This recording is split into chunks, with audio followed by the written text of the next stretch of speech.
Hey everyone, Jeremy here. It is Tuesday night and we're going to create some art. It's going to be awesome. It is Tuesday night. You may be wondering what we're working on tonight. So I thought I'd practice some of my charcoal drawings of like animal portraits and stuff. And I have this really cool Border Collie as a reference photo. So I think I'm going to work on that. Hopefully that's something you guys are into. Like sometimes some of these things get repetitive, but that's how I practice. The more I do the same thing over and over again, the better I get at it, and then it's better viewing for you guys. So it's kind of like this circle of practice, I guess. But anyway, that's what I'm going to work on. Hopefully, you guys are cool with that.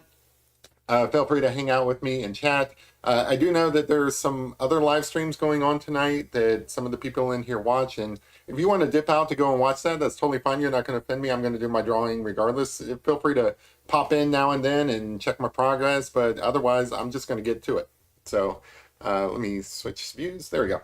I already kind of figured out where I want on the page this Border Collie to be. So I'm just going to jump right in. A couple of shout outs to people in the room. We've got Kid in the room. We've got Rome Dog. That's awesome. Enough for a party. Plenty of people. So anyway, my process for doing these charcoal pictures has kind of evolved over time. There was a while back where I used to do these things I call messy charcoal pictures, and that's where I just kind of throw down a bunch of charcoal and then kind of lift up pieces that I thought should be like a little bit lighter and kind of work that way.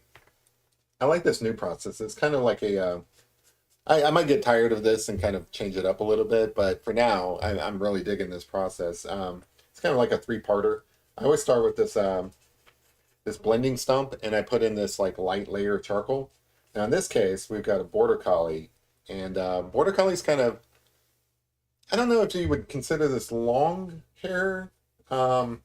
It's certainly longer than some of the dogs I do. I'm going to call it medium hair, but I don't know actually what would have longer hair, but I love these dogs. I absolutely adore these dogs. I used to have one a long time ago as a kid. Well, not as a kid, as a teenager. In fact, uh, I had this dog when I had like my first rental home, and my friends would come over and play with my dog and stuff and try to get my dog drunk. I wasn't going for that, but that's what they were trying to do. Um, but they said this dog, they called this dog Beach Dog because they said it looked like a dog that you would find on the beach. I don't know why, but anyway, so Border Collie has always been like a beach dog to me for some reason, but they're super smart. I love these dogs. I would love to have another one, but they're high maintenance. Hey Tom, how's it going, man? These dogs are super high maintenance. If you're not giving them puzzles and things to do with their time and stuff, they tend to throw tantrums, I guess, or get into trouble at least. Like this isn't the type. I don't know. They're probably all different, but I remember the one I had. It required constant attention, constant things to keep its mind active. Otherwise, like if you just left it like unattended or something, it'd get into trouble. It would rip up your pillows and all that kind of stuff. But they're adorable anyway. I love them. Cool. I'm glad it's going well. Yeah. I like to find out how everybody's doing on Tuesdays. Still close enough to the start of the week that you can change it all around if things aren't going well, and if things are going well, then it's great momentum for the rest of the week. I love Tuesdays. Tuesdays are the best. I like Tuesdays and Wednesdays. Thursdays, they're okay. I like Thursday nights because we do the live stream here, but actual Thursday days, I don't know. Always seem to be kind of busy. And Mondays are the worst. Does anybody like Mondays? I hate Mondays.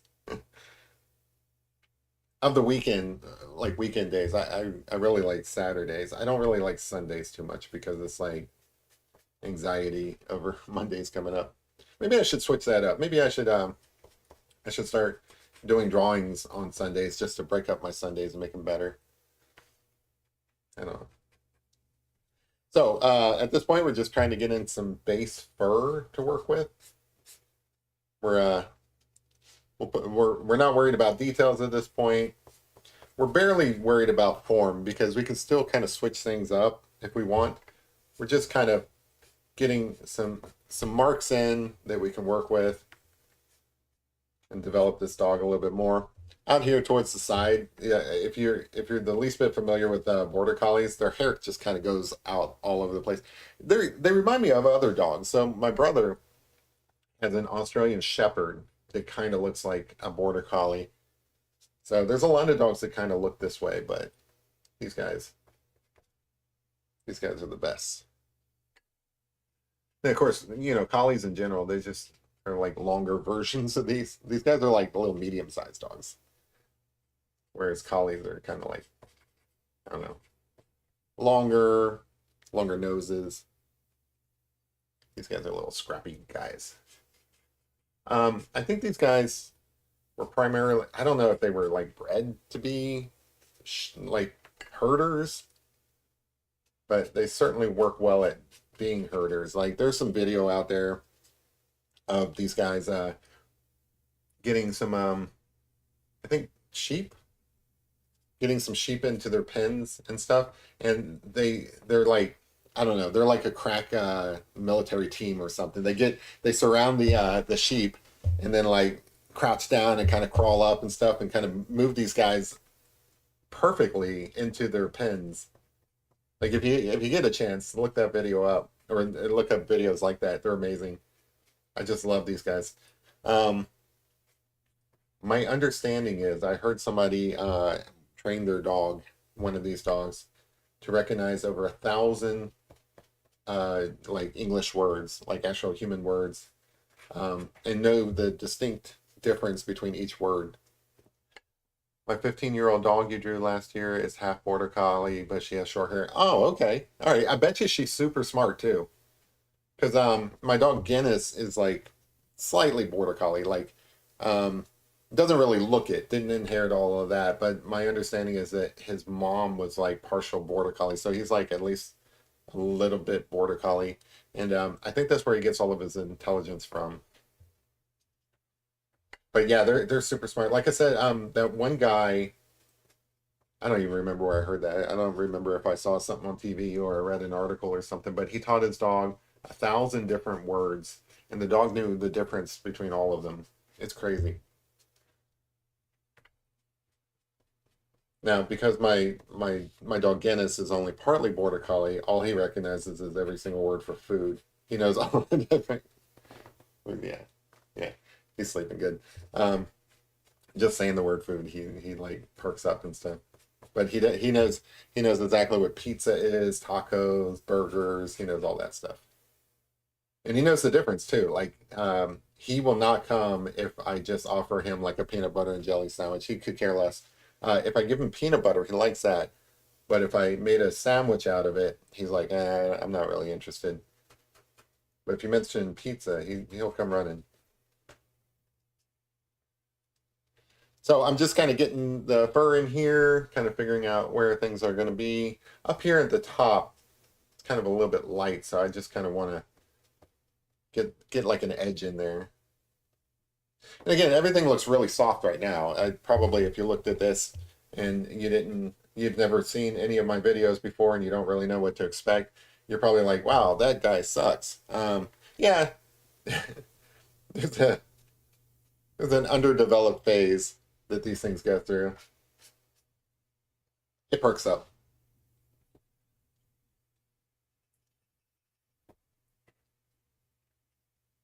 But what I kind of like about this blending stump for doing this part is that you can just kind of make these like little wispy areas and stuff, and then you can decide later if you want to keep them wispy or if you want to kind of like make them more solid. In this case, because you know the dog does have kind of like longer fur, I'm going to try very hard to keep these kind of wispy and long and you know, go from there. But they got these big fluff faces. That's what I like about them. They're so cute. Like if you ever had one and you roll down the window of your car and you just like let him stick his head out the car or something like that, it's the most rewarding experience because they're just funny. And you know, my friends, when I was younger, who tried to get my dog drunk, they were right. Like these dogs do look like they belong on a beach. Like I think I've seen them in some movies where they probably have been in a lot of movies just because they are smart and probably easy to train. So definitely like cinematic, I guess. Um, but like yeah, I can see these guys just chilling out like on the beach or something like that. Oh, fluffy patches all over the place. But I think the ear kind of comes out all the way out here, so I'm just gonna kind of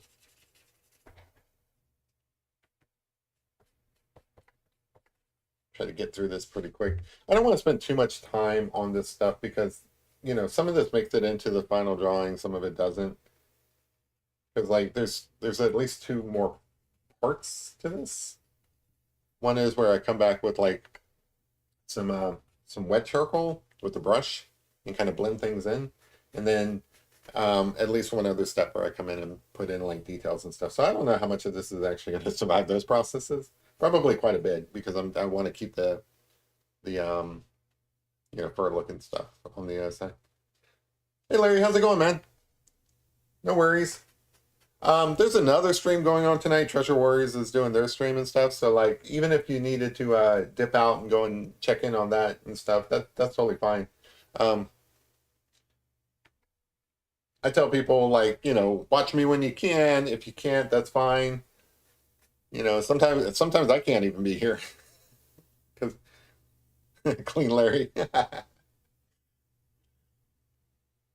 Well, a clean Larry's better than not, especially if he wrestles alligators.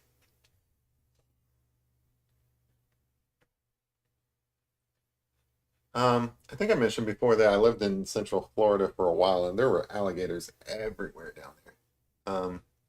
I lived in a little town called Lakeland, and it's pretty much what you'd expect, just a bunch of lakes and stuff. And those lakes always had like little. I should draw an alligator, to be honest. It's been a while since I've even attempted to draw a reptile, but an alligator would be awesome. But yeah, those alligators would just kind of like lay there and wait.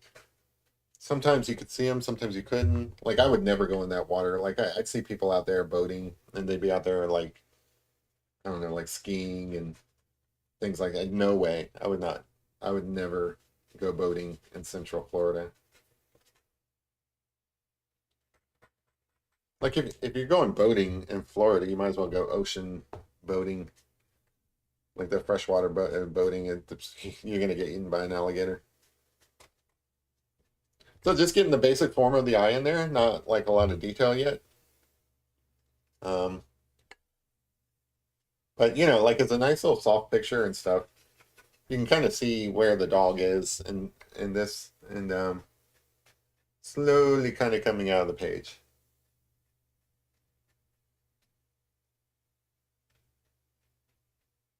I'm not quite there, but I'm working trying to get a process to where like, you know, it may not be a masterpiece every time, but I'd like to have like a consistent process for creating pictures of people's pets in different mediums and stuff. Like this is my charcoal medium process. I'd be approaching this almost totally different if I was doing one of my coffee painting, which I need to get back into. It's been a little while since I've done coffee painting, so I think that'll be my Thursday thing. Um, but yeah, like it's been a little while on that. But this is my charcoal technique. I probably would do like an entirely different process. Well, maybe a little bit similar, but I would think it would be a little bit different if I was doing this in pencil. Like in pencil, I still have the habit. I don't know like if it's a bad habit. I actually think it's a good habit. The habit of like starting somewhere and then building out instead of like doing the entire picture at one time. That's like how I always drew as a kid in pencil and stuff, and I think that's probably how I would still do a pencil drawing today. Kids like, I thought you might be cheating on Jeremy and watching that other channel. Hey, if you guys want to go watch that other channel, that's totally fine. You know, just to kind of plug it a little bit. even if you don't watch it now, make sure you go back and watch it later because it's got Ashley on it, and she's always a joy. It's got Mama Q on it. Mama Q's a friend of this channel. She pops in here all the time. The two of them together are hilarious. So like, you can tell they're really good friends. So it would not hurt my feelings at all if people were watching that. But like come back watch mine when you can. Great thing about these things is it's fun to be live, but there's also like watching it like on a recording or something like that. Ben is looking pretty rough. For those of you guys who don't know, Ben is a guy who's he's kind of doing a protest right now, and part of his protest. So like, there's like in November, there's something called Movember where people grow out mustaches just to bring attention to like men's healthcare, um, or like health concern. I don't know, like testicular cancer or whatever it is. I really don't know, but they do like Movember, and then there's a version of it where it's just like no shave November, where they let your beard grow out or something like that. So all of that's for like a good cause. Well, Ben's doing something kind of similar, where in protest he's letting his beard grow out and stuff, and I mean, he looks rough. He looks really bad. I like to tell him he looks like the Unabomber Ted Kaczynski, because like that guy looked rough too, but he definitely looks homeless. Which is kind of in contrast to like how he usually looks. So like, I guess I probably should mention that. Usually he's not really clean cut, but definitely a lot more collected. Anyway, they're fun people. I like all these guys. Of course, Mama Q's a friend of the show, and so is Ashley and Ben. And if I wasn't doing this, if I wasn't trying to keep my commitments, I would be over there watching it myself. But that's okay. I try to show support when I can.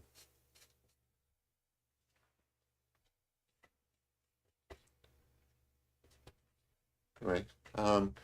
Got a lot of the face in here, which is good because like it's only been 20 minutes. Again, still not worried about details. I've got a lot of actual base of details in here already, but nothing really formalized. The great thing about this is I've got an eraser. It's so light, I can erase a lot of this stuff and move things around. And that's what I kind of like about this process. You end up doing these shapes. I hate when things pop up on my computer while I'm doing this.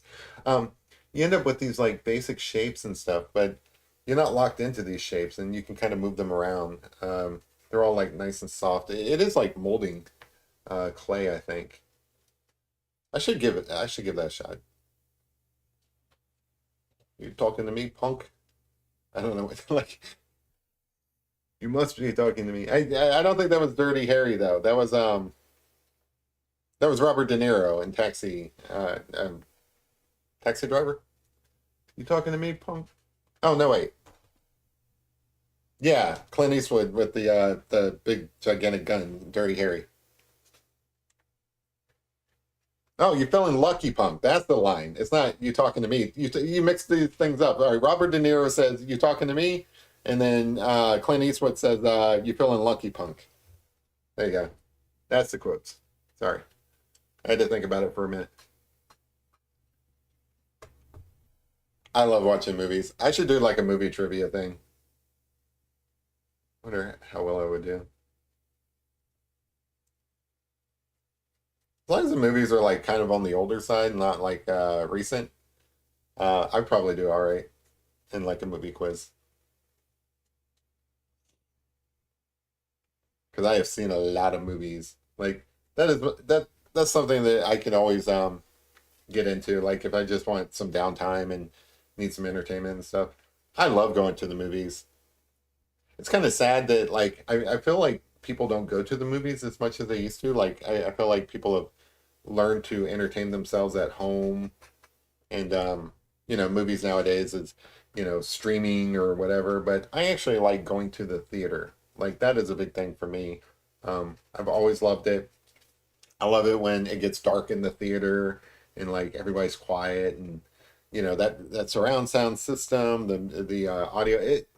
It's an experience that you don't really get at home. Like I don't care how good your system. Well, I don't know. Maybe I wouldn't get that at home just because I don't have like the fancy surround sound speaker system at home or whatever. But I like going to the movies and just feeling that immersive bit. Like I don't know, like you're watching like an Avengers movie and the action's all built up and you got the music playing and it's like you're on the edge of your seat. I love that experience. And it is kind of sad because I could see maybe in the next, I don't know, it'd be a while, but the next maybe 30 years, movies just going away completely just because of people like me that love to watch movies in theaters become fewer and far between and they just can't really justify it. Maybe 30 years is a little bit early, but certainly like in the next 50 years or whatever. Jeremy, I bet you haven't seen Two Guns. What is Two Guns? Rum Dog says, Doggo is looking good. Thank you. I don't know what Two Guns is. Is that a Western? Or is that a Clint Eastwood movie?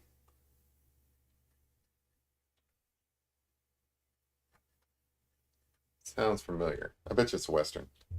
Or a cop movie. Like a buddy cop movie. Two detectives running around with guns. There's two of them. Two guns. That's gross, dog. Quit licking yourself. This guy's starting to come together already. Got a couple more places to darken up, and then we'll probably move into phase 2, I would call it, or step 2. So if you are trying to learn to draw and stuff, and you tune in to see like this stuff for like educational reasons or just to get inspired and stuff, it's step 1. Step 1 is kind of coming in with your blending tool. Oh, and I've got like a little piece of charcoal here. I'm just kind of lightly creating a big mass of fur very loosely. This is actually the part that kind of gets you your the kind of loose style, loose look, you know. I try not to be too like rigid with these things. I do end up putting more detail in and around the face and stuff, but certainly when you get out here to the edges on this fur, it's like all over the place. Denzel and Mark Wahlberg, they're pretty funny together. Yeah, I like. I've always liked Denzel Washington, and Mark Wahlberg. He's just funny in everything, even when he's not trying to be. Like sometimes he's just so dumb, he's like funny in the movies he's in. But yeah, I always like Mark Wahlberg. Denzel Washington, he's just a great actor. That man's gonna do well in whatever he's in. I've never seen him phone anything in. Like some actors and stuff, like I always like to go back to Nicolas Cage. Nicolas Cage is a phenomenal actor. He is just great. But you never really know what you're gonna get when you watch a Nicolas Cage movie. I would not say that is true of Denzel Washington. I have never seen Denzel Washington phone anything in. He always brings his all. There's a couple of actors who are like that, and it's kind of rare. Like sometimes you can tell that somebody just really doesn't want to be there, but then some people you just can always see that they're like always on their A game. All right, so I may come back and do some more with this blending stump, but for now, I think again you see that like the further I get away from the face and stuff, the more looser I am, where I'm just kind of sketching things in. Hey, I'm just gonna call you Rebecca. I be Rebecca. Well, if you be Rebecca, then I'll just call you Rebecca. There you go. So you can see the further I get away from the face, I'm a lot more looser because I think that's a cool style where like you just kind of leave it a little bit more abstract out here. Let's see. You know, a little bit of welcome to the show.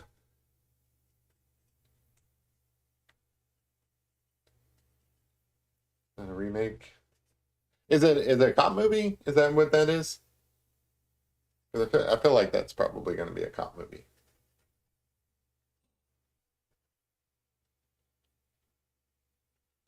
All right, so I think that well, let me get a little more out here.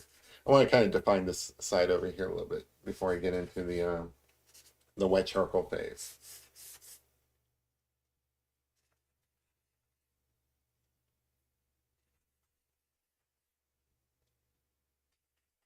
Kind of so like right here, I kind of want to direct the fur in his chest and kind of like bring it in a little bit, tuck it in.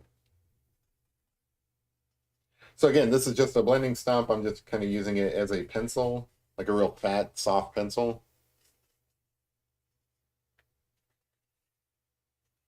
And I think that's pretty cool. All right, so I'm going to put that to the side. Let me wipe my nose because it's been a lot of allergies lately. Take a swig of my bourbon. Oh, I've always loved Clint Eastwood. So Clint Eastwood in his Western movies, I grew up with those. I love them so much. The spaghetti westerns. The Man with No Name, I guess, is what he went by. All right. So for this technique, I dip my brush in water. Okay, and then I come over and I just kind of grab a little bit of charcoal off of the stump, and then because I don't really know, yeah, okay, just kind of fill in some of these areas that I didn't get with the blending stump. So the blending stump is going to be really soft, but it's also going to be like hard to get a lot of coverage with it, right? So this part kind of smooths in and fills in some of the areas. It's almost like watercolor, really. Uh, Again, I like to be really loose with this part, but you know, like I can be a little bit tighter with it when it needs to be, but just like filling in a lot of area rapidly. So that's the other thing about this technique that I've been working on, like trying to teach myself, is that I want it to be quick, right? So I don't want to spend, you know, like 6 hours or something drawing a dog portrait. I want I want a pretty decent looking picture in under, you know, certainly under 3 hours, but I'm targeting 2 hours because that's how long I like to do these live streams. So like I'm really looking for art that serves you guys well, where you know you guys get to see the finished piece in one of these sessions, and you don't have to like wait until the next day when I finish it up or come back to it. Like I've got one of the reasons I haven't done one of my coffee pictures in a while is I have an unfinished bear that I haven't finished. Um, Unfinished bear that I haven't finished. I have a bear that I have not finished, and it's still sitting on the board I use to hold down the paper while I do these pictures and stuff. So I got to finish that up before I can start a new one. So I'm definitely going to come back to that on Thursday though. Definitely Thursday. That's my idea. So I like doing this brush part. It's a lot of fun. Get to just kind of fill in some areas. I try to keep the water very little. Like like that's probably a little too much to be honest. Um, just because like this is mixed media paper, but it's not watercolor paper, so it'll handle a little bit of water, but I don't want to kind of like oversaturate. Plus, I don't have it taped down all the way around, so it would definitely warp if I put too much water on it. John Wayne was too plastic for me. What? You're gonna start fighting here. I think a lot of people like John Wayne.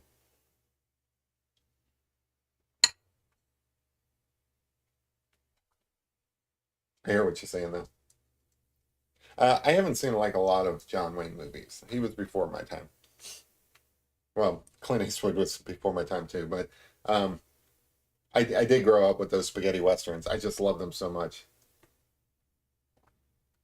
Um, I am the biggest nerd growing up. Whenever I had like a hero like the man with no name or something, I would uh I would try to emulate the guy.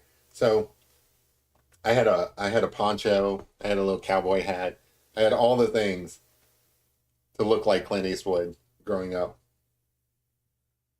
And like I would wear this to school. That's how big of a nerd I am. Not like every day or whatever, but definitely on occasion I would wear a poncho to school, trying to be like a cowboy. Hey MJ, how's it going? Now we don't want no fight in here. Although, you know, I feel like if you badmouth the Duke, that was his nickname, wasn't it? The Duke. Somebody's gonna take offense.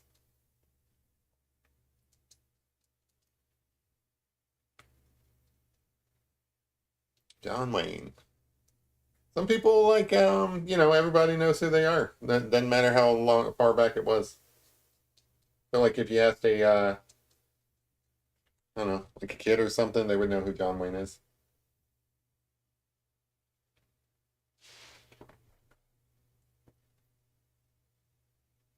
So again, it's really light, but it's kind of like watercolor. Um, Really, it's just kind of smearing this charcoal around, you know. I don't know what kind of brush this is, but you can see that the edge is kind of like I don't know, hairy. Like it's not it's not it's more of a hair kind of brush than I don't know, not hairy. You can tell I really know my stuff. Um, but it works really good for actually painting hair. So that's why I use it. And I'm trying to vary up the values here, right? So like some of this is a little bit lighter than others. Like there's some areas that I want to be super dark, but I don't think I'm going to get that out of this brush. And remember when I said I was when I was doing the blending stump, I said I don't know how much of this is going to make it into the finished piece. This is what I'm talking about. So some of this stuff is getting replaced by the brushwork instead of the blending stump. The blending stump just kind of gives you like an idea where things might go, kind of almost like a base layer for that stuff. But this is probably where your real, not drawing, but your real work is in terms of getting the basic dog in the picture. And you can just kind of like you see what I'm doing, kind of just just kind of scribbling on the paper and stuff. And I think that works really well with this particular brush. So again, I'm still not worried about detail. Like I'm going to add some detail here eventually. That's way too much water. I really need to be careful not to put too much water. Because and whenever you have too much water, you can just kind of dab it out. Trying to keep this brush kind of dry. But this process really just kind of blends things in, gives it kind of a cool texture. Lets you cover a lot more area than like just a regular pencil. So like even if you're drawing in pencil, I think you can do this with graphite as well. I like to use charcoal. I have always, sorry, I've always liked charcoal. Um, but you can maybe do this with graphite as well. But anybody who's drawn pictures knows that like it takes a long time to cover a lot of area. So this is your cheat, right? So like you grab some liquid charcoal or some liquid graphite, I guess. I'm gonna have to test.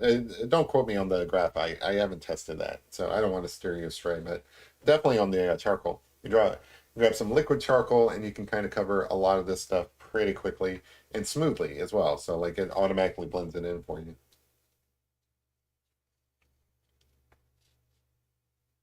And you can get some darker areas and some lighter areas, which is all about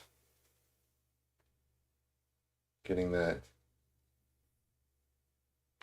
convincing, realistic look in there in terms of lights and shadows and so on. And like this dog is meant to look a little scraggly.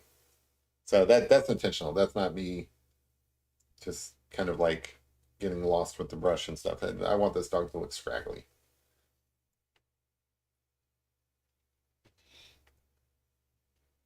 All right. So this is probably good for now. I'll come back to that, but pretty happy with that. All right, and then I'm gonna go back and forth on some of these stages, but the third stage is where you add detail. So what I do is I have my water here. I take the tip of my charcoal pencil. Oh, totally down. And then I come in and I do like it to be wet because it just comes out like a lot smoother. It feels like ink almost, like a dog's back there digging. And then you can add some detail to your drawing. So in this case, I want to get the eyes in real quick.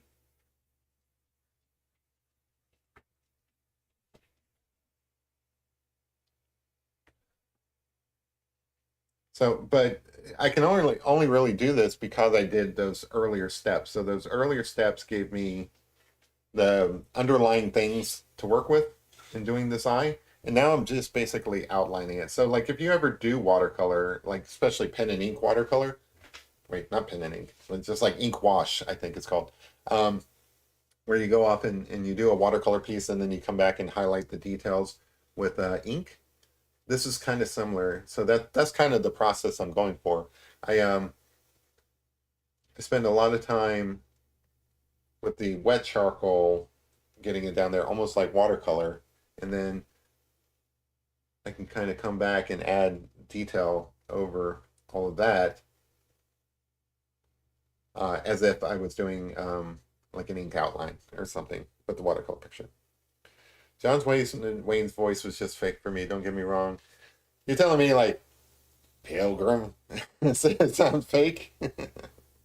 No, I completely agree with you. Okay, Larry, he's probably a little overrated. I don't know. I think at that time, Hollywood actually did have like major stars, right? So like if you think about nowadays what actually sells movies, it's not so much the star anymore. It's more the well, like Star Wars or Marvel or something like that. It's the franchise that really does it. It's not so much a particular star. It's a movie house and like a franchise, and you kind of know what to expect when you go and watch a. Well, you used to at least. It's been a little bad lately, but you used to know what to expect when you went and watched a Star Wars movie or like a Marvel movie. So it really didn't matter who they cast. I mean, within reason, but for the most part, it really didn't matter who they cast because you trusted the movie house to make a decent movie. I feel like back in the day it was a little bit different. So back in the day, when you were a fan of like John Wayne, you knew what to expect from a John Wayne movie, and as long as they had John Wayne in it, you're always going to get the same kind of movie out of them. Probably the same with Clint Eastwood. Like basically those three spaghetti westerns that Clint Eastwood was in, they're just carbon copies of each other. You know. It's my favorite dance movie. What's your favorite dance movie? What did I miss? Clint Eastwood, I think, might be a liberal. No, he's the exact opposite. I don't think he's a liberal. He he did a speech at the Republican National Convention a few years back, I think, where he was talking to a chair. Like, he got made fun of a little bit for that. But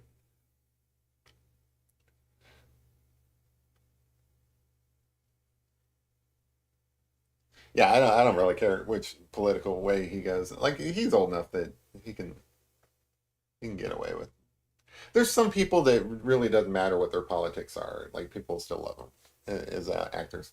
Like I know that George Clooney gets kind of some flack for his political beliefs. You know, like some people don't like him just because of his political beliefs.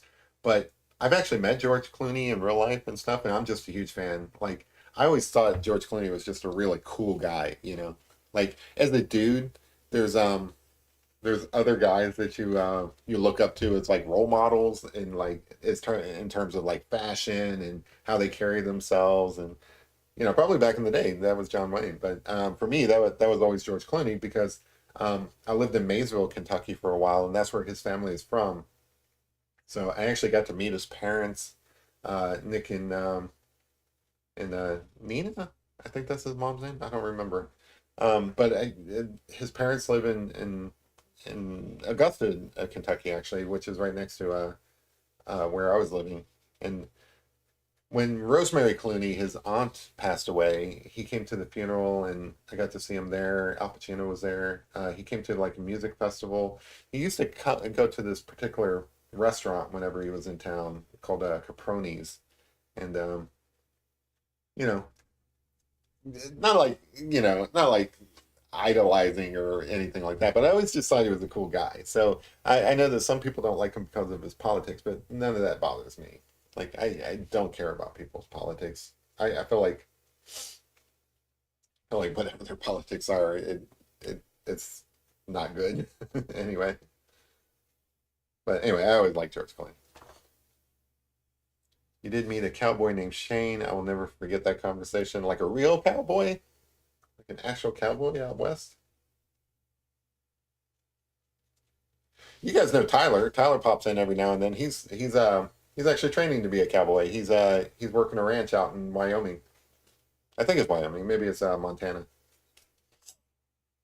But yeah, he's a straight up cowboy now. He's learning to ropes rope cows and yeah, Clint Eastwood is definitely conservative. Like he's actually made that he was a mayor for a while of some town. He's been into politics for a long time.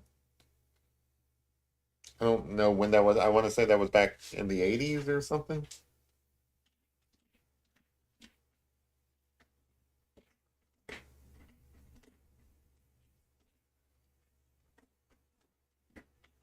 So my dog's digging a hole over here. Hey, Guinness, quit. I told you, like he's got that border collie in him, and if he doesn't keep his mind active, he starts digging holes,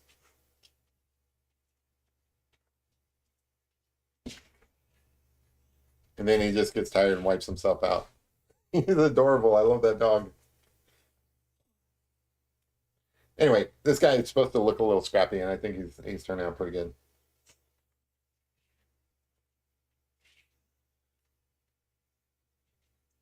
Yeah, I honestly do not care what some of these actors' politics are. They're just great in these movies. Like Clint Eastwood was just badass back in the day. Um, they did there's a documentary, I want to say on Netflix.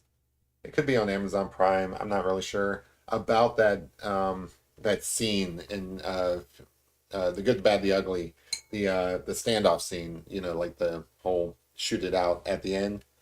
Um, they made an entire cemetery for that movie, and they left it there back in. I guess they filmed that back in the 1960s.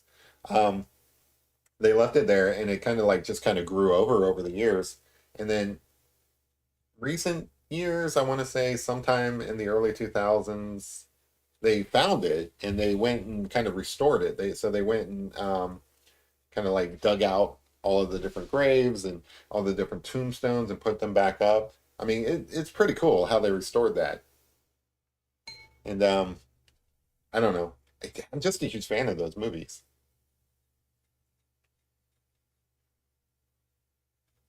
And the music, I love the music. That used to be my ringtone back when ringtones were cool. I don't know anybody who does ringtones anymore. Um, but yeah, the Good, Bad, the Ugly theme song was my ringtone, and then the X Files theme song that was my ringtone for a while.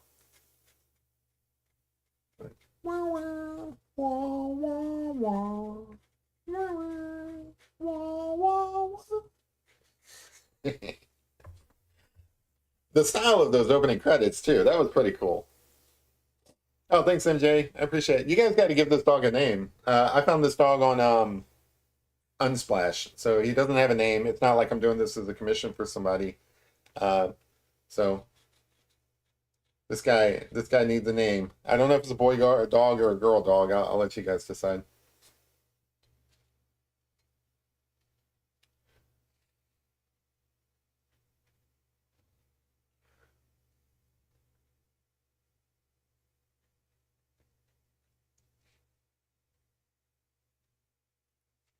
get the nose in there. So I really do like adding these dark parts. They really bring out the detail in the dog. I do think I'm probably going to go back to the brush here in a minute, but I wanted to get some more of this in.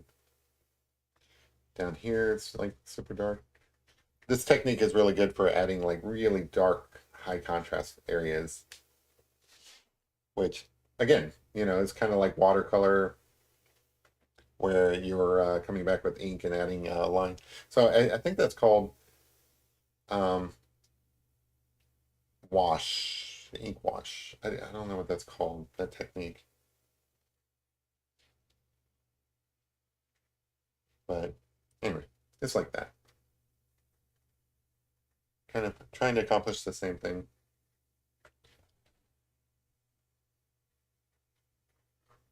Let's see, trying to get.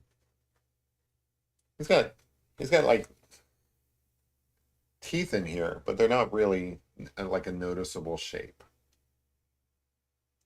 It's mostly like there's gums here. Um, I need to switch to a small bleeding stump. Get some of this stuff in here.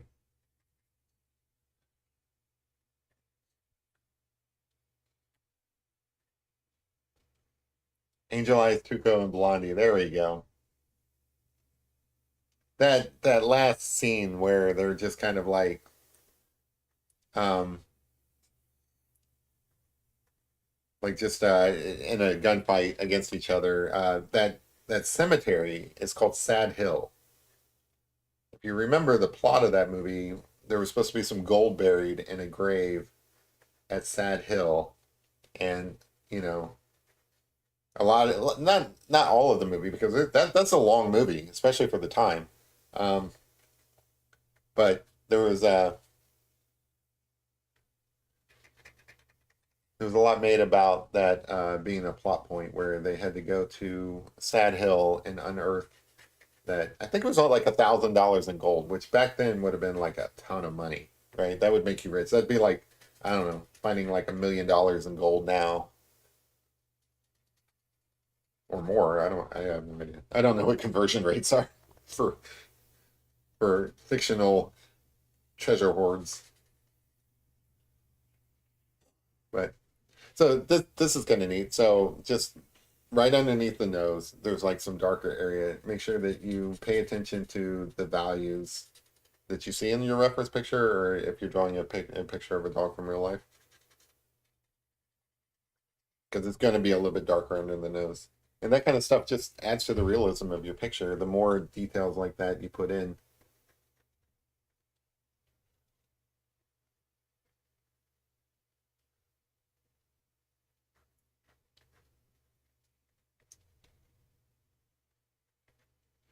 But yeah, they ended up uh, finding Sad Hill because it had gotten lost. Like I said, it's a made up graveyard. Like it doesn't really exist. They built that graveyard for that movie, and then they just kind of let it go. And then when they went and found it, they were looking like all over the place and stuff, and they found it, and the outlines of the graves were still there, the graves that they had made.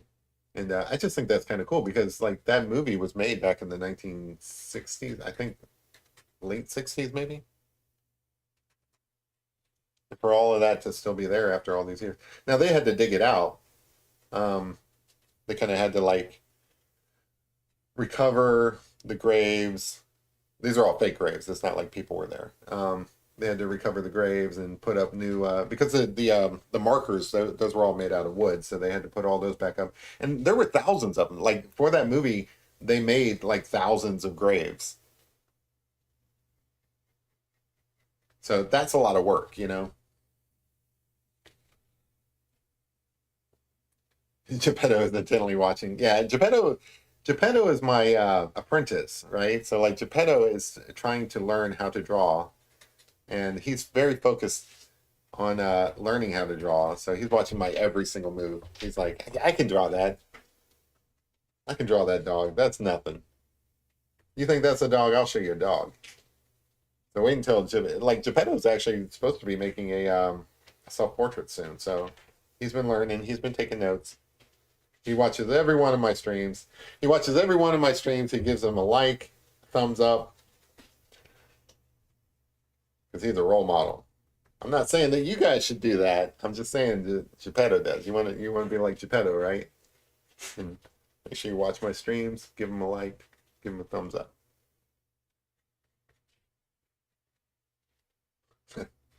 That's me. That's me trying to like plug my channel. I'm not very good at it.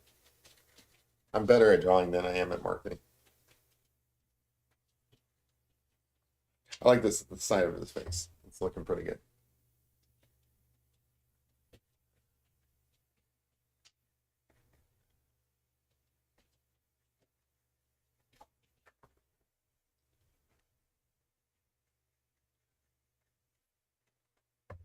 I think it's coming together. It's starting to look like a face.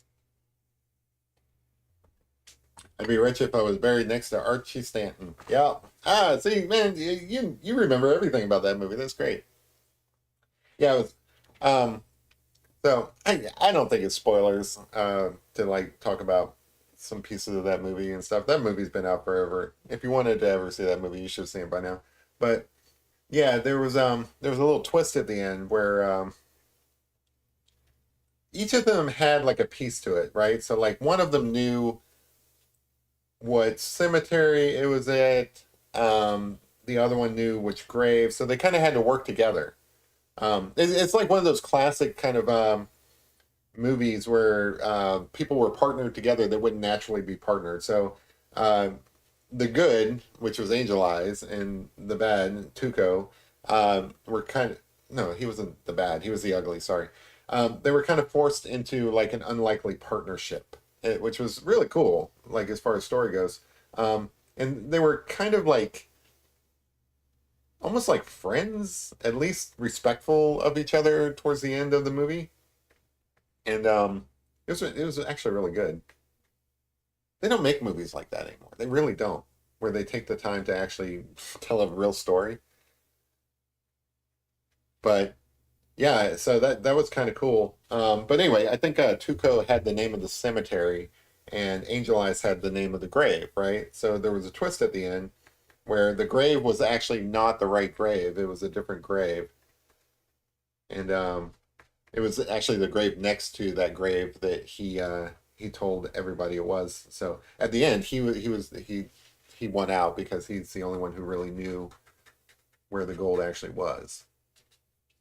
So even if like he had lost that gunfight, the other guys wouldn't have, well, I mean, I guess they could have like dug up the entire graveyard, but they were unlikely to have actually found the gold.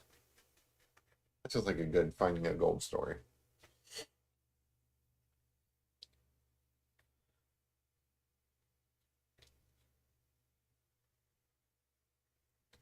So get these little dark lips in here, but there's a highlight on the top, so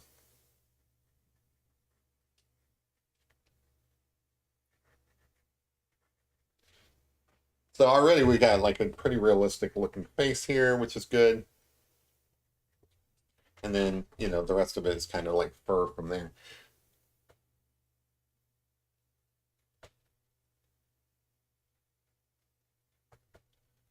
Back and add some detail.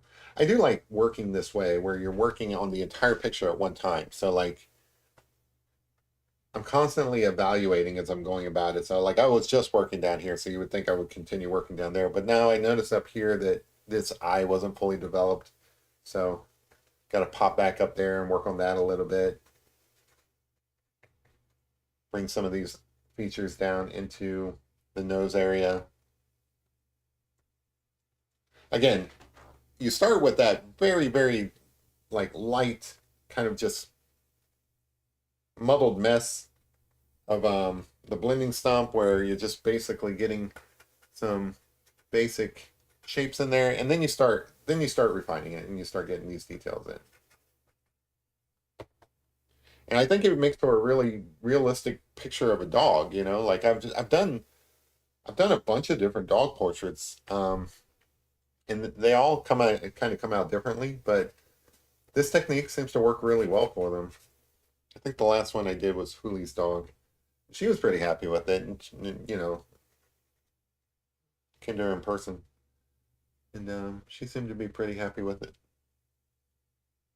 So, all in all, I'm pretty happy with this technique. I think it's pretty good. Creates a pretty realistic dog fairly quickly. Like we're still under an hour on this picture, and I could probably speed it up by like just being better at doing things, but I think this is fine. It's just moving back and forth from like, something really blended out to something with a little more detail. Might need to get some more blending stuff. So these have seen better days.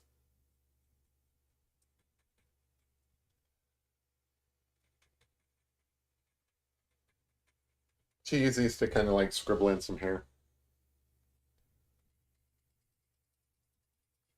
So it being Tuesday, you guys got anything going on this week that's really interesting?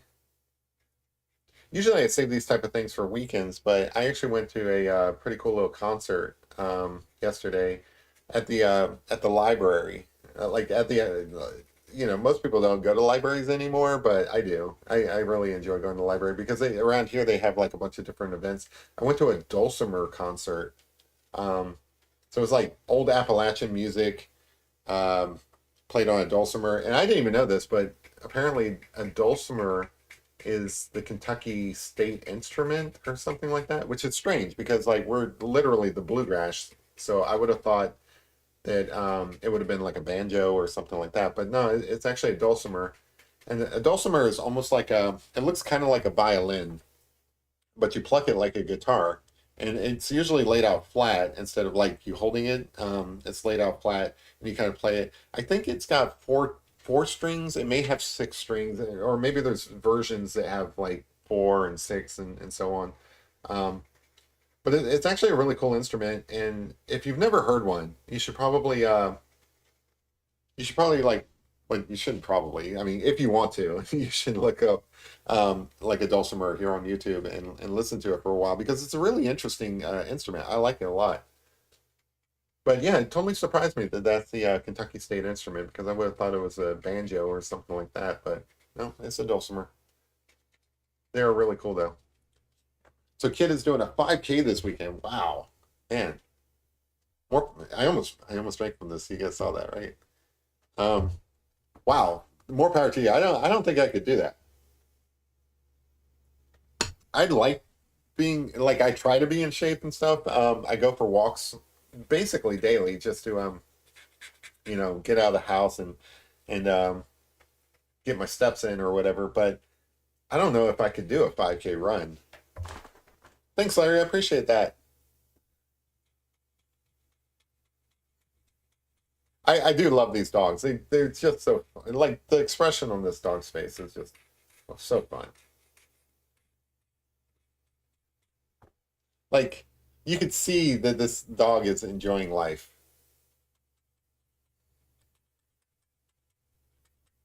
It's hard to look at a dog with this expression and be sad, right? Like I feel like that this might be the cure for like depression. Like take your medication, but also like get a dog. Like it's really hard to look at a dog like this and just be like, oh, life sucks. Nah, life is great. Life is great. Get a dog.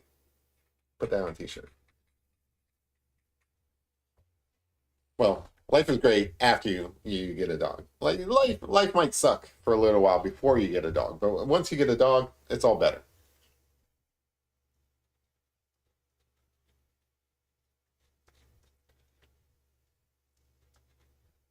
Not saying life is easy.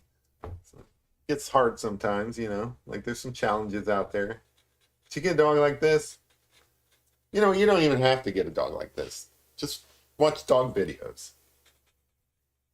But all you need to do is see a dog's face like this, and then life is just better. Actually, it'd be better if you had a dog like this, and then you can see them all the time. Like sometimes, my dogs are just doing stupid, mundane things, and it's like So rewarding just to, like when they're sleeping or something and they start twitching because they're having a dream or something. Little things like that. Just it's so rewarding having a dog.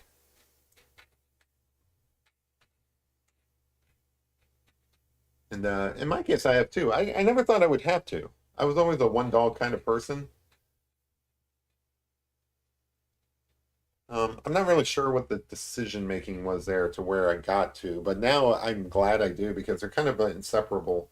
Um, like if something, so Guinness is the older dog, and then Bear's the younger dog. Bear still acts like a puppy, even though she's like old enough to know better. Um, if something ever happened to Guinness just because he's older, like I feel so bad for Bear because like Bear looks up to Guinness.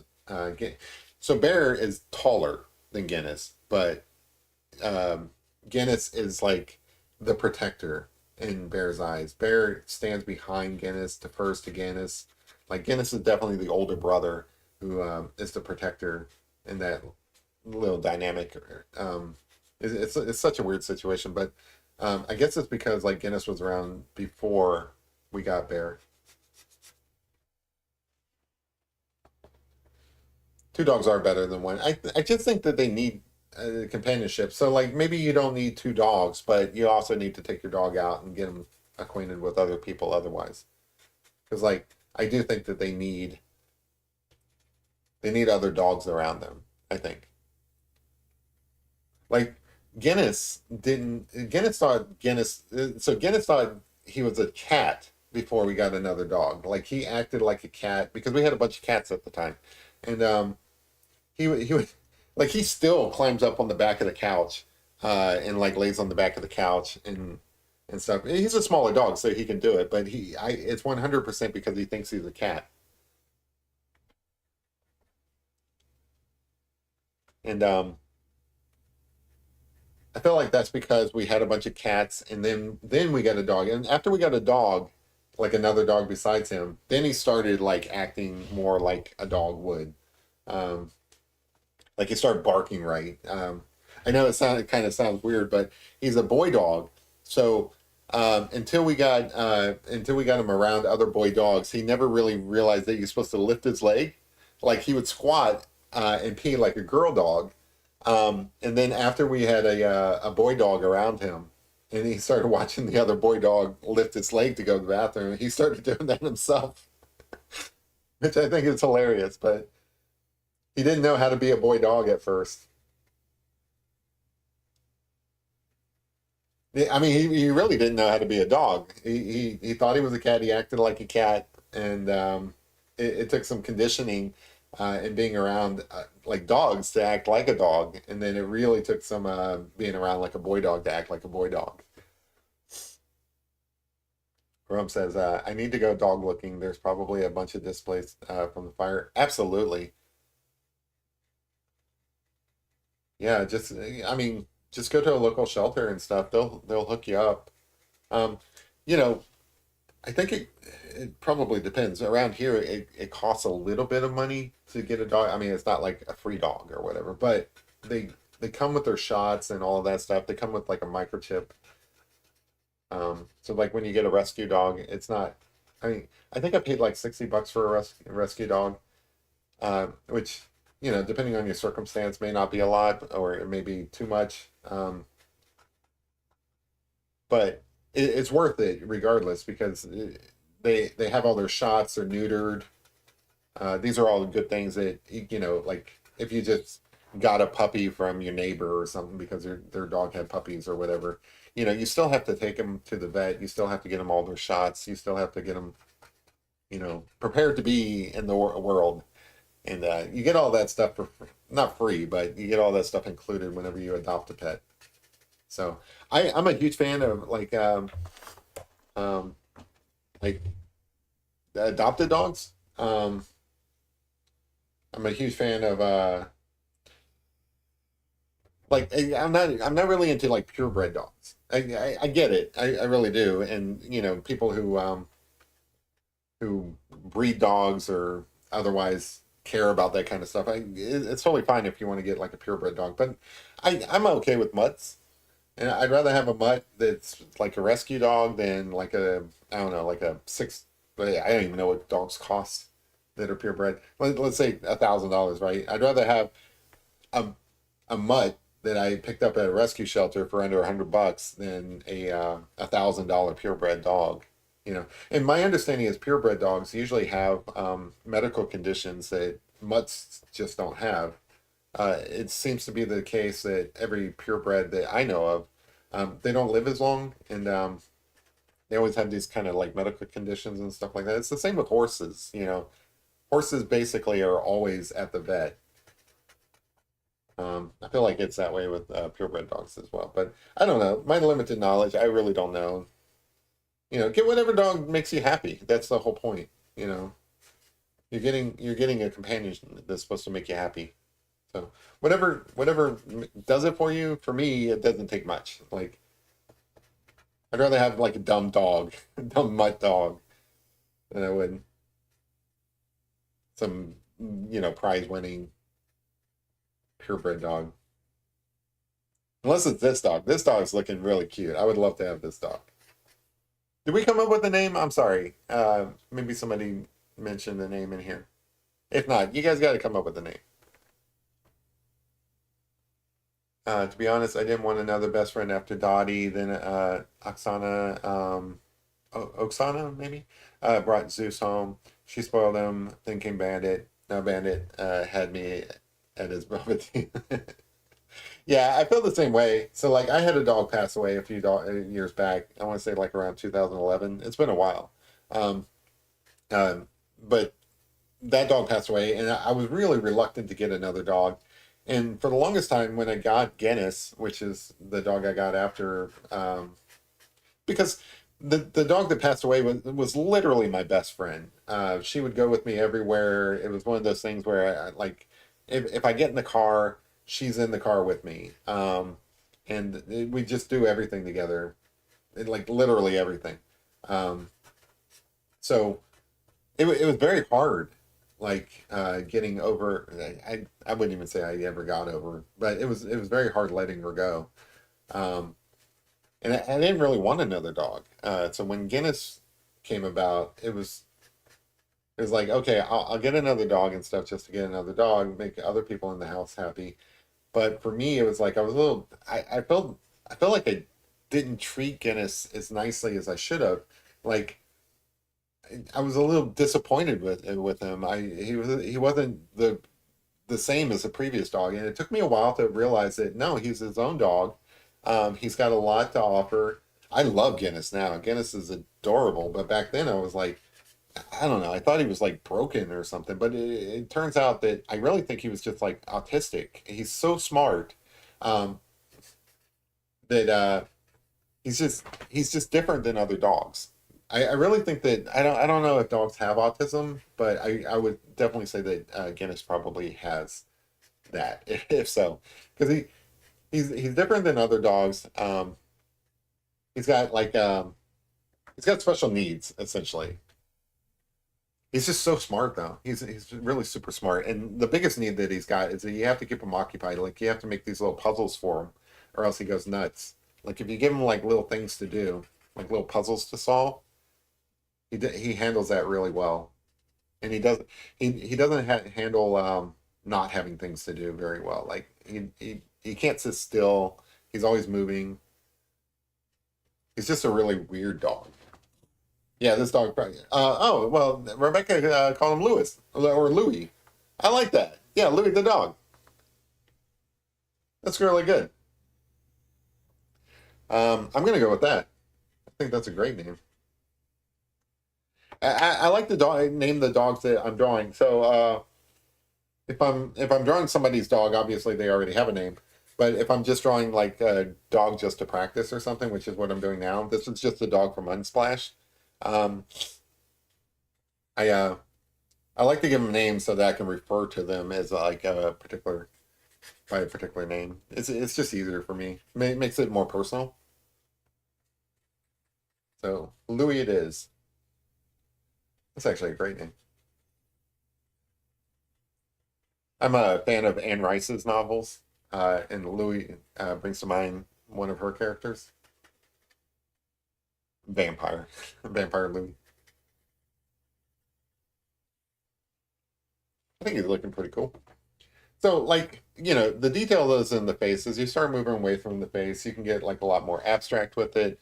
You don't have to worry so much about detail. Now, you can't phone it in. It still has to look cohesive. It still has to look like a professional picture, but you don't have to worry so much about the detail like here. Like I don't have to draw every individual strand of fur. I might want to put in a few. Actually, I'm going to do that with my water brush because I think that looks cool. So again, with the brush, I just add a little bit of water, take the charcoal directly off the stick, just kind of, you know, come in here and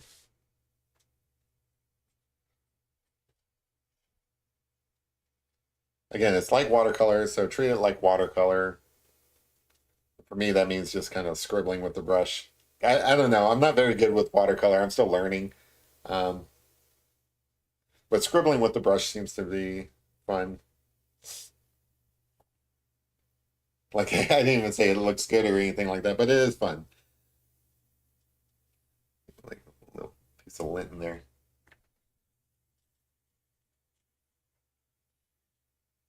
But it's a way to quickly get form in here, right? So like I need to get the doggy looking good. Now over here, I kind of want this to be a little bit darker.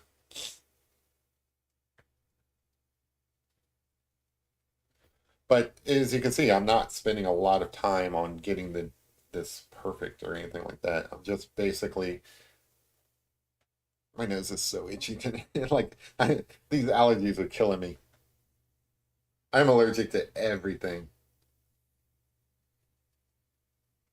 At least I'm actually allergic to dogs. I'm allergic to dogs and cats and stuff. I just don't care. Like I will still have dogs and cats. Like I have to have Zyrtec is what works for me. Different allergy medicine works for different people. For me, it's Zyrtec. None of the other stuff really seems to work.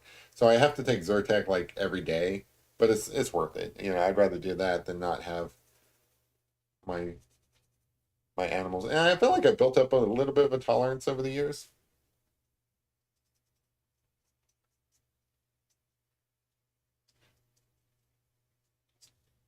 But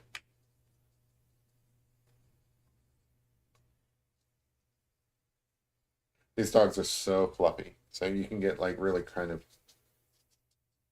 crazy with the fur through here. But I like that. Um, Now there are some parts autistic dogs my mind. So I don't know if that's a true thing. I don't know if dogs can be autistic, but I feel like Guinness is the equivalent of an autistic human, um,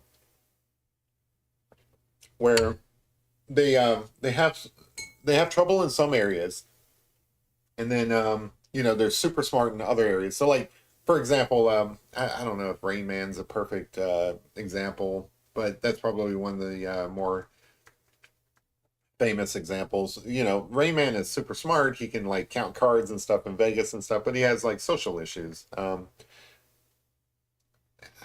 don't know. Like, I just think that Guinness is like super smart, but then he also has like other issues that we have to just be a little more patient with. But he's an adorable dog. I love Guinness. I'm so glad I got him, even though like it was really hard for me to get over the other dog that passed away. Her name was Mocha. Um, that I really didn't want Guinness, and I really didn't warm up to Guinness at first, but he won me over. He really did. And now it's like because he's been around for so long, I start to worry about his age and things like that. And particularly, he's so essential to Bear's well-being. Like without my other dog Bear, without Guinness around, I think she would be devastated. So I, I'm concerned about things like that. But I don't know. I think he's still got a few good years in him. King Bear also had allergies. I love that movie. That's such a great movie.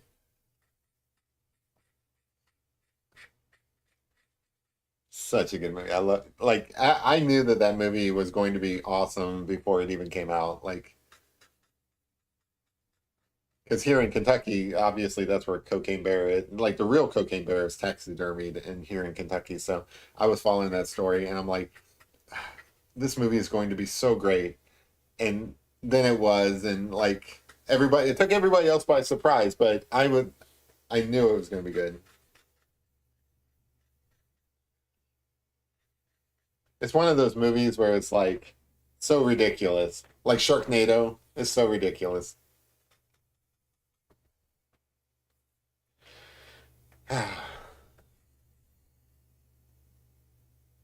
Happy, happy dog. Happy, happy Louie.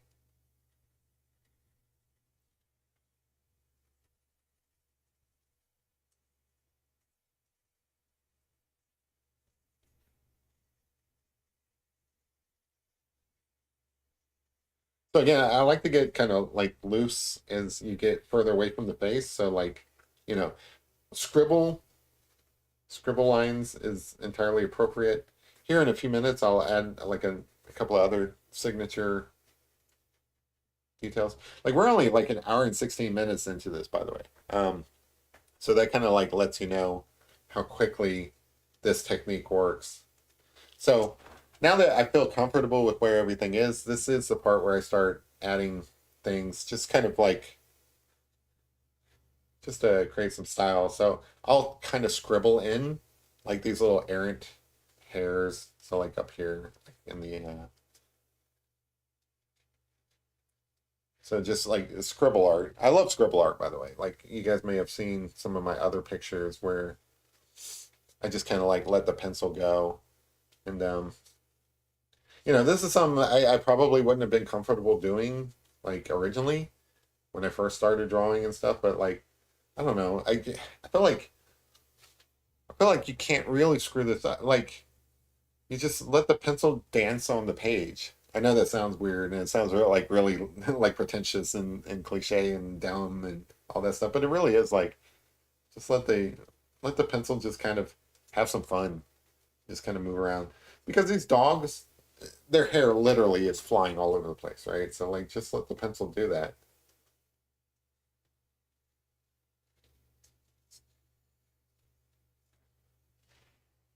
And I think it looks like a cool style. Jeremy gave Louis a blue name tag. Oh, like how am I supposed to? It's a black and white picture. How am I supposed to give him? I don't know if I have a like a blue pencil. I hate it when you guys give me requests because I really want to accomplish them. A blue name tag of Louis. I can do that.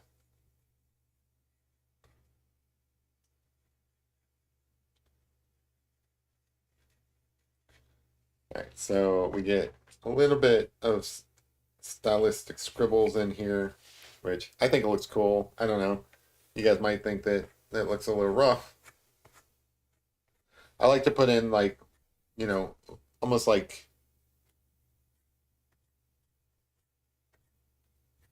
you're stabbing at the paper a little bit or like swiping. I don't know. Just little areas where things are a little bit more sketchy, I guess. I don't know the right words, but you guys kind of see what I'm doing here. Kind of coming back over the basic picture that I had put in already and just adding a little bit of style to it. Now, theoretically, or authentically, I guess maybe some of these scribbles should have been in here to begin with, and I shouldn't be adding them after the fact just to make it look cool. But let's face it, as an artist, your job is to make things look cool, right? So like doing these sort of things, I don't feel like it's cheating. I feel like it's okay to come back after the fact and add some of these effects that make it look like you just kind of scribbled it in the first place.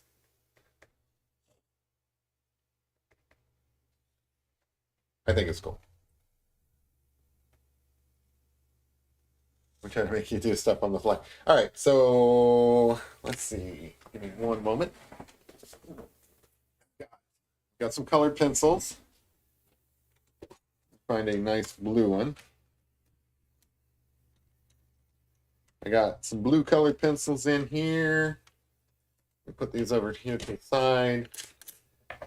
Kind of figure out where I might put little,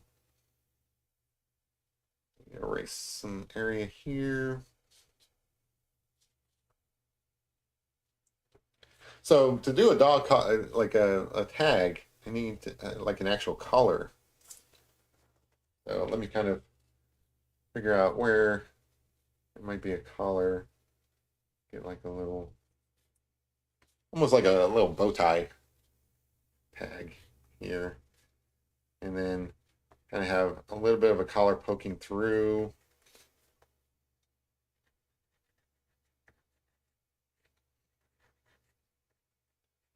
And then kind of like disappearing into the fur. And yeah, I think this will work. All right, so let's see. I think that is the basic shape of a bone. Have some fur kind of coming over it. All right, cool. Let's see if I can get this looking blue.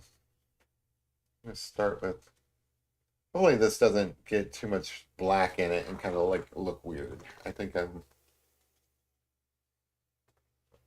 let's see. Yeah, all right, I know how I'm gonna do that.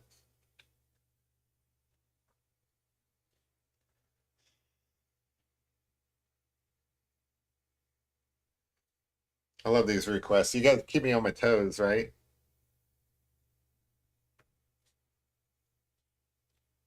Um,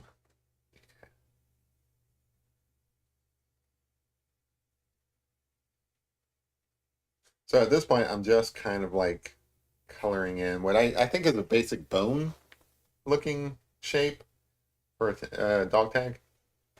Now up here, I have to disappear it into the fur, but I got to get the Louis on it first. All right, I think, see if I can blend that in a little bit.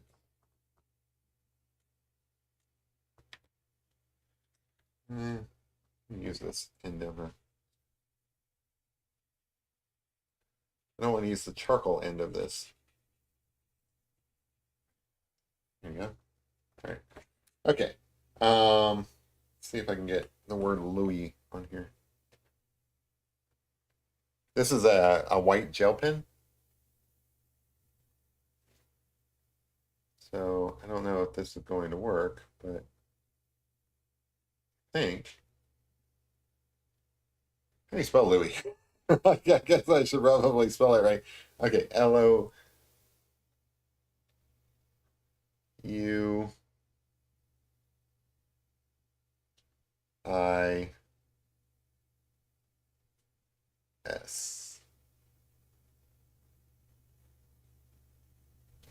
All right, so that's in there.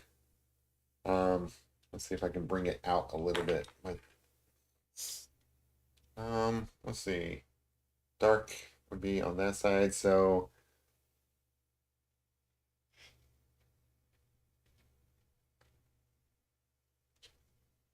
get kind of like a little 3D looking thing going here.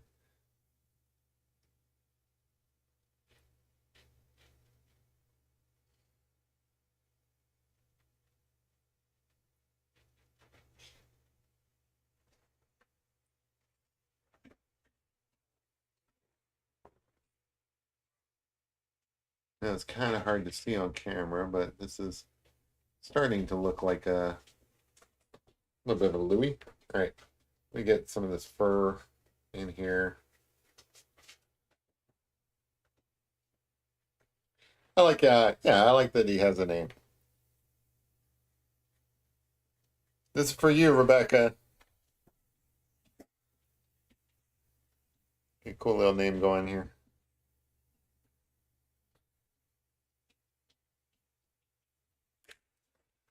All right, so underneath the dog tag, I want that to be kind of like a little bit shadowed, but also like nice and smooth. All right. Now, I do have some other blues, so let me see if I can get kind of some definition to this like bone. Now that the word is actually in there, I can kind of make this look more like a bone.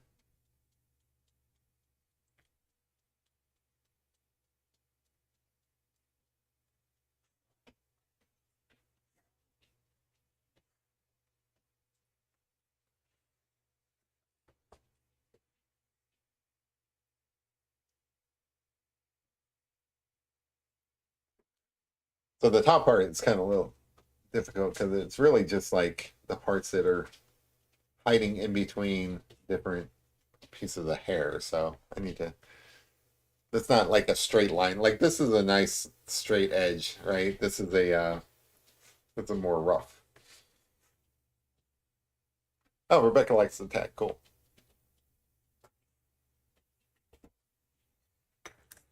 All right. Let's see if I can fill in some of these other areas. So colored pencils work really well with charcoal, believe it or not, because they are wax based. So they kind of like overlay basically anything under them. And what's cool about charcoal pencils is, I mean, not charcoal pencils, sorry, colored pencils is they are semi-transparent. So you can have some of the areas showing through them. You can kind of blend them together. You can kind of like, you know, do so much with them. But if you want to add like a splash of color to your charcoal picture, hey, these things work. Another thing I could have done is I could have easily incorporated, in fact, in hindsight, maybe it would have been easier.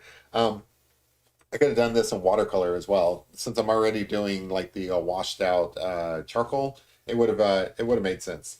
Um, but I don't know. By instinct, I grabbed the colored pencils first. I don't know if that was such a great idea, but it works. So let me get some more shadow going underneath here.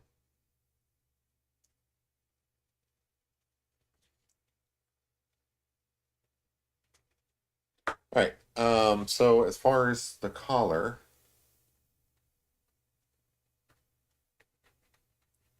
get that in here a little bit better.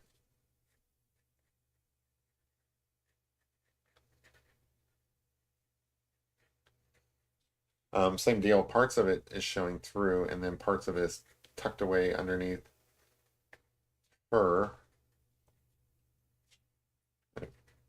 This would actually kind of come out back here, so yeah.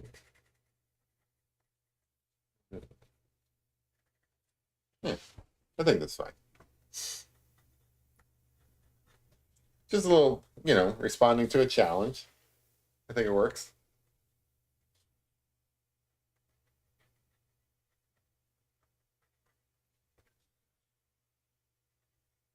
Got to get the doggo's name in there.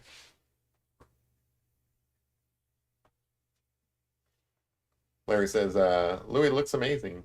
From Dog says, great touch. Kid says, perfect. Thank you guys. Appreciate it.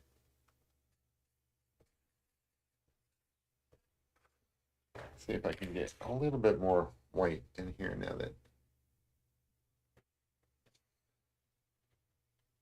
these gel pens are a lifesaver. It's probably one of the coolest things I ever bought because they are nice for these like little touch-ups.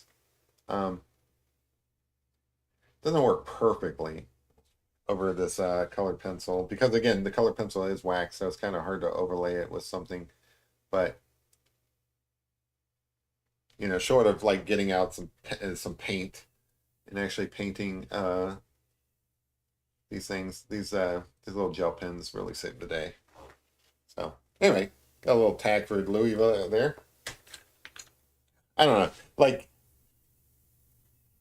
I don't know if that's where I would have done it to begin with, like if I had planned this out, but I like it. It's good enough. Considering doing this on the fly. Get like a little bit of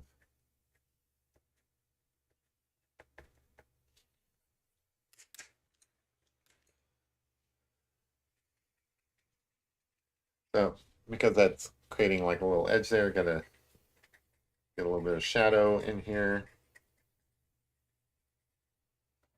When you have something like this, it isn't you don't have a reference picture for it. You have to use your imagination. So, in my mind, the collar is creating a bit of a dark area underneath, and that's affecting his fur.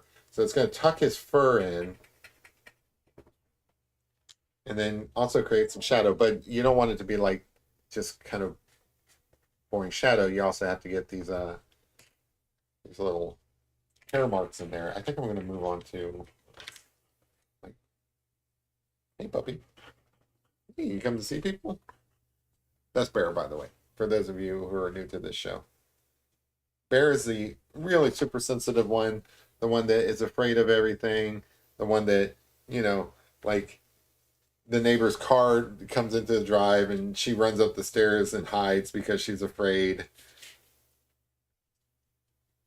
Like I said, I mean, without Guinness around, I think that she would be lost. I'm not looking forward to that day at all. I think it'd be a while. You know, Guinness is still in really good health. So,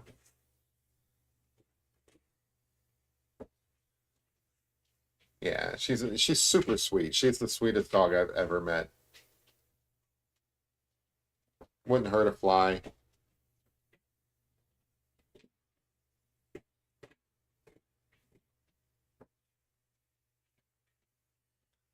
I don't know what this dog's doing. Thank you. All right, I think that's looking pretty good. How are we doing on time? Yeah, so we're at like an hour 37. So this is probably a good point to kind of look over this and see if there's any like last minute touches I can do to it. Let's see. Get a little bit of.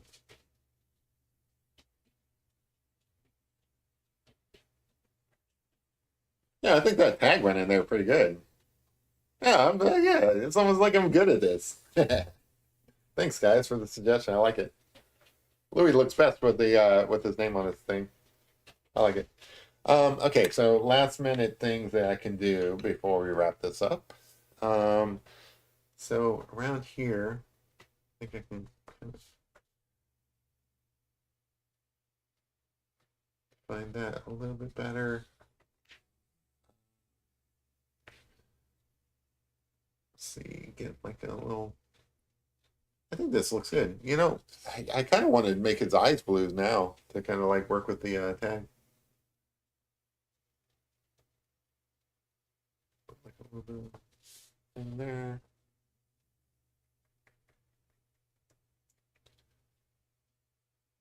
Like this. I think we did a good job, guys. I really like this style. Oh, sorry. There is another step. One of the things I like to do. I don't think I'm gonna do a lot with this. Is I like to put in like the little splotches. So I come in, I grab some water, I get it really filled up with some charcoal, and then I kind of come in and put like a few little like. In this case, I would call these like distressed kind of dots, but I don't want to get crazy with them with this picture because I think it looks kind of fine already. But I like the style of these little dots because it looks like the dog is kind of like dissolving a little bit, and I like to do them mostly. I mean, sometimes I do them like all over the place, but in this case, I kind of want to just put these little splatters down here.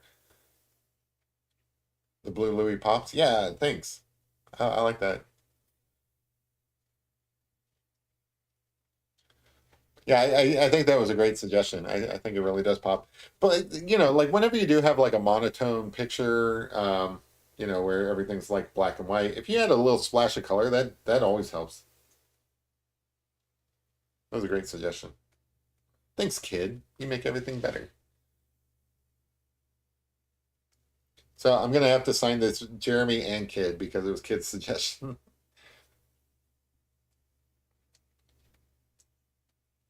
All right, so I think that's kind of cool. I like um, this kind of effect. I've done this on like some other pictures and stuff, and I just really like it. All right, so put that to the side. And I think we're about done, guys. I'm trying to think if there's anything else. Now that I put those in, I kind of want to add a little bit more scribble in here. Yeah, that's pretty cool. And then like maybe a little bit more over here. A little piece of fur from the. Yeah, all right. Louis looks great. I love Louis. Louis is a perfect dog. I would love to have Louis as part of my team. All right, guys. Rebecca says it looks amazing. Rum Dog said that blue Louis pops. Larry says, I only have 1 or 2 days off from work a week. I am sorry to hear that. That sucks. I feel for you because like I am at that point these days as well. Like with all of my projects, I've been super busy. So hopefully you get some free time soon. Hopefully I do as well. Let's see. I think through here. So every time I think I'm done, I see these like little things. I want to kind of develop his chin here a little bit. But no, I think we're done here. This is good. All right, so hopefully you guys enjoyed this. I know I did. It's always like it's always a question of whether these things are going to turn out well, and I think this one did. Get some more darkness through here.